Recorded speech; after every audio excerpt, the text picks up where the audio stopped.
এ নায়ক নায়িকা তোমাকে দুইজনকে কি অ্যাকশন শিখাই দিছি মনে আছে? মনে আছে তো, সাইয়া না তু ওইটা না? হ্যাঁ তাহলে অ্যাকশন শুরু করো। 1 2 3।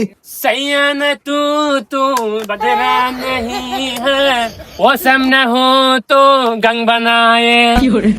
এ বেটা থাম, গাং মাং এটা কি কস? তোকে এটা শিখাই দিছি। ও আমি এই গানটা কই দিতাম না, তাহলে অন্যটা কোন কই? হয় ঠিক আছে, এই গানটা কয় এই জন্মে না পেলে পরের জন্মে পামু, এটা কিন্তু আবার ভুল করিস না, ঠিক আছে? 1 2 3 অ্যাকশন। এই জন্মে যদি তুমি না পাই ওই জন্মে তো সুর পাইতাম না। এ বেটা এটা কি কস? পরের জন্মে পাইতি না মানে তোরে কি এটা শিখাই দিছি? তো ঠিকই তো আছে, নায়িকা যে গেট আপ যেন চলাফেরা করে মরলে হেরা ফামু তো দূরের কথা, হেরা ফেরাস তারা বাস দিয়ে খারাপ করাবো তেতুলিয়া, আমার খারাপ করাবো লন্ডন, বা দুটার একসাথে ঘুরে আনবো পল্টন। তোরে এতটি কথা কইতে বলছি, একবার লাথি দিয়ে বাইর করে দিম। কথা না তোর একটিন হ্যাঁ আমার মারবো, মাইয়া যে কাপড় চোর পিন্দা আইছে মরলে হের লোক আমার বাস দেখারও করা রাখবো, আমি একটিন করতাম না।